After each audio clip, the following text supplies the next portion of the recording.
कि मुझे ऐसा लगा, पता नहीं क्यों, कि गुरुजी मुझे कुछ बताना चाह रहे हैं और मैं उनकी डेट ऑफ बर्थ चेक करूं, कुछ उसका संबंध है। तो जब मैंने आज सुबह गुरुजी की डेट ऑफ बर्थ चेक की तो 7 जुलाई 1952 उस दिन गुरु पूर्णिमा थी। तो देखिए, गुरुजी का जन्मदिन भी गुरु पूर्णिमा के दिन था। ये बात मुझे आज पता चली और शायद बहुत सी संगत को भी नहीं पता होगी। तो मैंने कहा सबसे पहले तो मैं यही शेयर करूं। आज आंटी, मधु आंटी का जब सत्संग सुन रही थी तो मुझे लगा ये बात मैं जरूर सबसे शेयर करूंगी आज। गुरुजी के बहुत सुंदर सुंदर सत्संग है, इतने हैं कि मुझे नहीं पता कहाँ से शुरू करूं, कहाँ खत्म करूं। इतने मोर, इतनी तितलियां दिखाते हैं, जहां जाती हूँ वहां तितलियां होती हैं साथ साथ।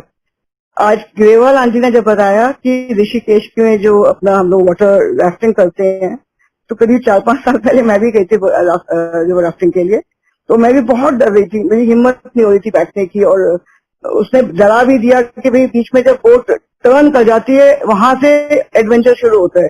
तो मैंने कहा अरे बाबा, ऐसा कैसा एडवेंचर जिसमें कि बोट टर्न हो जाए, आप नदी में गिर गए और डूब रहे हो और आपका एडवेंचर शुरू हो रहा है। मैंने कहा भैया मुझे ऐसा एडवेंचर नहीं चाहिए। पर मेरा बेटा बैठ चुका था, मैंने कहा हिम्मत करके बैठी गई मैं। और मैंने कहा गुरुजी आप प्लीज मेरे साथ साथ रहिए, जैसे हम दोस्तों हमेशा बोलते हैं। और मिडल ऑफ द रिवर, मतलब गंगा नदी में बीच में इतनी खूबसूरत तितलियां मेरे ऊपर घूम रही थी। मैंने कहा देखो गुरुजी आप मेरे साथ साथ तो कमाल कर दिया। और जब खत्म हुआ राफ्टिंग तो बहुत शुक्राना था गुरुजी का। ये तो छोटा सा बता रही हूँ। इसी प्रकार एक दिन बड़े मंदिर में मैं बैठी हुई थी, 8 बजे की बात है, थर्सडे का दिन था। मेरे साथ मेरी एक बहुत ही सुंदर सत्संग की आंटी है जो मेरे साथ बैठती हैं, बहुत जाती हैं मेरे साथ सत्संग के लिए। तो वो भी बैठी हुई थी और हम दोनों बिल्कुल शिव जी की मूर्ति के सामने बैठे हुए थे, नीचे जो साइड में। और मैं इस प्रकार बैठी हुई थी कि मेरा जो फ्रंट था वो गुरुजी की समाधि के ऊपर को दिख रहा था। ऊपर का जो उनका जो ओम है ऊपर, और जो उनका जो गुंबद है गोल्ड का, जो वो दिख रहा था। और बैठे बैठे और पूरा पूरा मतलब भरा हुआ था बड़ा मंदिर। सब लोग मतलब संगत संगी जैसे होते, चाय प्रसाद मिल रही थी सबको और सब वेट कर रहे थे अपना। और ऐसे ही बैठे बैठे मेरे मन में ख्याल आया कि गुरुजी आप सब यहीं पर जो कहीं पर हो, आप किस रूप में यहाँ पे आसपास हो मुझे पता नहीं, लेकिन आप इन्हीं संगत के आसपास कहीं पर मौजूद हो, हमेशा आप यहीं होते हो, आप तो हर जगह होते हो। और जैसे ही मैंने सोचा, रात को 8 बजे समाधि के ऊपर गुंबद के उस छोटे से पतले से गुंबद के पीछे से कहां से एक मोर उड़ा और उड़ के ठीक बाहर पार्किंग लॉट में गया।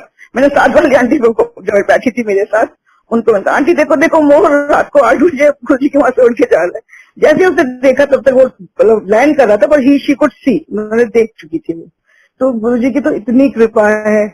जब पहली बार मुझे सेवा मिली वहां पर अपना, मैं डुबरी गई, फर्स्ट टाइम जब मैं डुबरी गई थी, तो डुबरी में मैं 7:30-8 बजे पहुंचे थे। हम दिल्ली से गए थे, रात को 2 बजे निकले थे। वो सेम आंटी मेरे साथ और उनकी सिस्टर भी थी और हम लोग 3-4 लोग थे और हम लोग सबसे पहले पहुंचे थे। तो हम सबसे पहले बैठ गए थे वहां पे।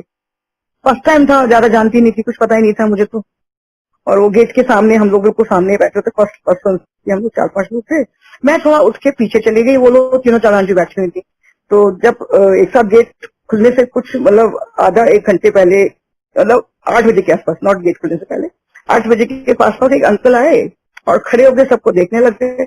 मैं उस समय थोड़ा सा पीछे जाके खड़ी हुई थी क्योंकि मेरा सबका पैर दुख रहा था। मैंने कहा थोड़ा वो कर लेती हूँ, थोड़ा चल लेती हूँ। तो उन्होंने अंकल ने एक साथ मेरे देखा और मुझे बुलाया और मुझे कहते आंटी आप अंदर चलो। तो मुझे अंदर ले गए। मैं अंदर गई तो वो सीढ़ियों से ऊपर ले गए। तो मुझे तो कुछ पता ही नहीं था, मैं तो पहली बार गई थी। ऊपर गई तो कहते हैं आंटी आपको फूलों की सेवा करनी है। गुलाब के फूल पड़े हुए थे बहुत सारे, उनको चुनना था और उसके बाद गुरुजी के आगे सजाना था। इतना खूबसूरत माहौल में आपको बता नहीं सकती। मुझे जो मतलब दिल था मेरा इतना खुशी से चूर हो गया था कि कोई वर्ड्स नहीं थे। गई और वहां बैठ गई और धीरे धीरे रोजेस की पेटल्स को निकलने लगी। रोजेस के थे, फ्लावर्स थे वहां पे, येलो वाले थे, अपने अपने गेंदे के फूल थे, मोंगरा थे। और बाद में गुरुजी के ठीक सामने सजाया सारा। बाद में उन्होंने बोला कि नीचे गुरुजी की गाड़ी खड़ी हुई है, आप सीढ़ियों से नीचे उतर के जाएंगे लेफ्ट में, तो गुरुजी की गाड़ी पे सजा के आई। तो मतलब गुरुजी की जो महिमा है कम नहीं है। मतलब जितनी ब्लेसिंग्स हैं गुरुजी की ना, वो सब संगत पे बरसती हैं। कनेक्शंस अभी के नहीं है, कनेक्शंस पुरानी कितने जन्मों के हैं, कितने सालों के हैं मालूम नहीं। मेरा जो पहला सत्संग हुआ गुरुजी का, तो मैं नोएडा में रहती हूँ, 26 सेक्टर में रहती थी तब मैं अपनी मदर के पास, मदर के घर पे। मैं बॉम्बे में जॉब करी थी, पुणे में जॉब करी थी, वहां से मैं वापस आई थी किसी कारण से, उसके बाद मैं रह गई थी। तो बड़ा मन था सत्संग करने का, जानती नहीं थी सत्संग होता क्या है, कैसे करते हैं, उस कुछ बहुत ही कम नॉलेज थी मुझे। एक बार सपना आंटी, मुझे ओम माथुर अंकल हैं जिनके यहाँ नोएडा के मतलब काफी अच्छी पुरानी संगत है, गुरु जी के टाइम की, बहुत मतलब मानी हुई संगत है, उनके यहाँ सत्संग करी थी। बाहर निकलते निकलते कुछ आंटी के साथ मेरी बात हुई, उन्होंने कहा हम तो आपके घर के आसपास ही रहते हैं। तो लामा आंटी से मुलाकात हुई, उन्होंने कहा कि सत्संग कर लीजिए, कोई प्रॉब्लम नहीं है। तो मैंने पहली बार सत्संग किया। अब सत्संग हुआ था मेरा 21 जून को 2016 की बात है। और मेरे घर के सामने नीरा मोहन रहती थी, मतलब थोड़ा 100 मीटर दूर उनका घर था। और नीरा मोहन मेरी बहुत टाइम से बहुत अच्छी दोस्त रही थी, 91 के आसपास से मेरी बड़ी अच्छी फ्रेंड रही थी।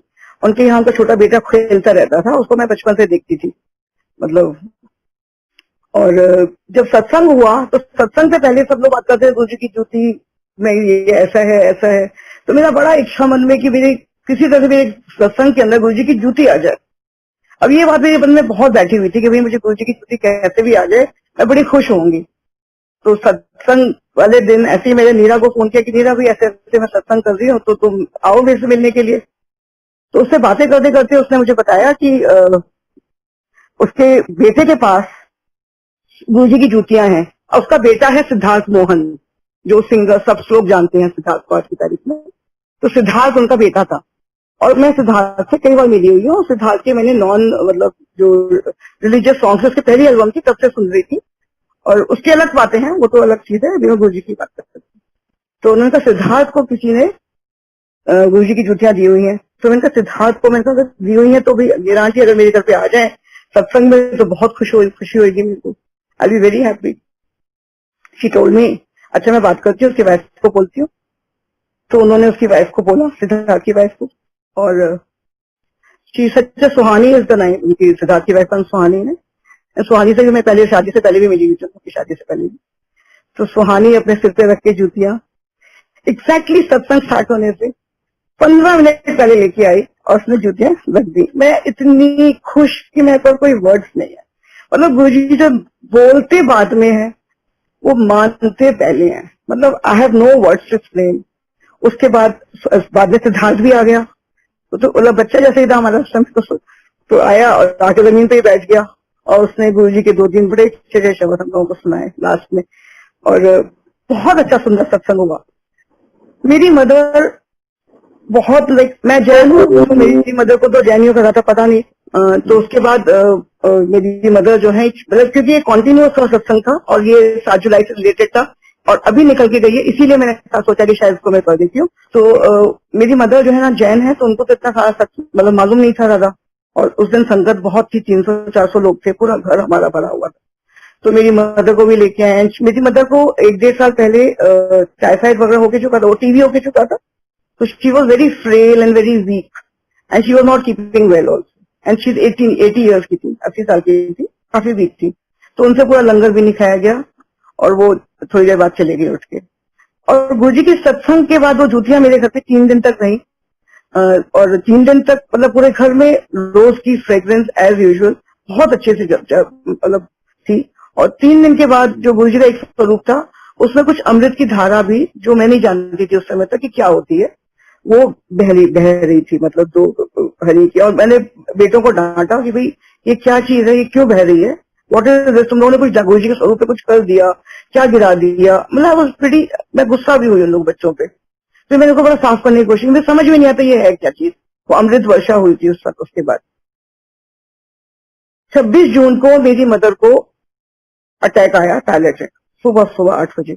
मैं तब उस समय बड़े मंदिर में सेवादार होती थी, सिक्योरिटी की मेरी सेवा थी, मेरे पास मंडे की सेवादार थी मैं, और सुबह मेरे को सेवा पे जाना होता था। और 26 जून को मम्मी को अटैक आता है, और सीधे मेरा बेटा उनको गोदी में लेके, शी वाज वेरी फ्रेल, तो उनको गोदी में ऐसे उठा के कैलाश हॉस्पिटल, जो बिल्कुल हमारे घर के पास नहीं है, वहां ले जाता है। वहां पे जाके डॉक्टर्स बोलते हैं कि आधे बॉडी को पैलेटिक अटैक है और उनकी किडनीज भी फेल्ड है almost, they are not working, and they put her into ICU. अब 7 जुलाई का गुरुजी का बड़ा मंदिर का सत्संग था, मतलब फंक्शन था, बड़ा फंक्शन था। और हम सब सेवादास की ड्यूटीज थी।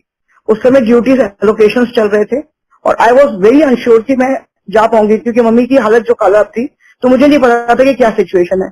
26 जून, 27 जून, 28 जून, 29, 30, 31, 1, 2 आ गई और मम्मी ना तो होश में आ रही थी और उनकी किडनी फंक्शन नहीं कर रही थी, तो उनकी 3 डायलिसिस ऑलरेडी हो चुके थे, ऑल्टरनेट डेज पे डायलिसिस हो रहे थे और आई वॉज नॉट श्योर कि हो क्या रहा है। एंड बड़े मंदिर में जब ड्यूटीज एलोकेशन थी, मैं उनको हाँ भी नहीं कह पा रही थी कि भाई मैं सेवा 7 जुलाई को कर पाऊंगी कि नहीं कर पाऊंगी, क्या सिचुएशन होगी। और मैं बिल्कुल भी नहीं कह पाया, मतलब हर बार मेरा यही होता था कि अंकल मैं सही से जवाब नहीं दे पा रही हूँ, और मैं अलग से मैसेज डालती थी उस बात के लिए। 6 जुलाई का दिन आ गया एंड मम्मी को ना होश आया और आधी बॉडी पॉलिटिक थी। मम्मी की जल पेशाब भी डाला था मैंने मुंह में, तो उनका थोड़ा सा प्रोग्रेसिव दिखने लग जाती थी और पिक भी मम्मी की मैंने उनकी सिर के नीचे रखी हुई थी। 6 जुलाई की रात को मैंने अपनी पूरी फैमिली को इकट्ठा किया। मैंने कहा हम लोग सत्संग करते हैं अपनी फैमिली का पूरा, सब लोग भाभी वगैरह सब बना कुछ लेके आते हैं। एंड चांस की बात है उस दिन सारी फैमिली इकट्ठी थी और रात को 6 जुलाई को हमने गुरु जी का केक काटा और मैंने अरदास करी रात को गुरु जी को 1 बजे। मैं कहा गुरु जी मुझे नहीं पता, जो भी आप करता धरता है आपको सब पता है, तो जो मेरी मदर के लिए बेस्ट है वो डिसीजन आप ले लीजिए, because I have no clue what is the good decision for. She is 80 years of age, आधी बॉडी पैरालिटिक हो चुकी है। अगर वो होश में भी आ गई ये तो बहुत अच्छी बात है कि उनको आज तक होश नहीं आया, उनको नहीं पता कि उनको कितना कष्ट के थ्रू गुजर रही है और उनके दोनों किडनी फंक्शन नहीं कर रही, तो मुझे नहीं पता उनके लिए क्या सही है क्या गलत है। और अगर उनके कर्म कट जाए या आप जल्दी काट दें तो बेटर रहेगा, लेकिन आप जो भी है उनके लिए जो बेस्ट डिसीजन है गुरु जी आप प्लीज ले लीजिए। और मैंने रात को 1 बजे अरदास की है और 7 जुलाई के दिन गुरु जी के बर्थडे के दिन सुबह 6 बजे मेरी मदर को गुरु जी ने मोक्ष दे दिया और मुझे फोन आ गया हॉस्पिटल से कि मदर इज नो मोर।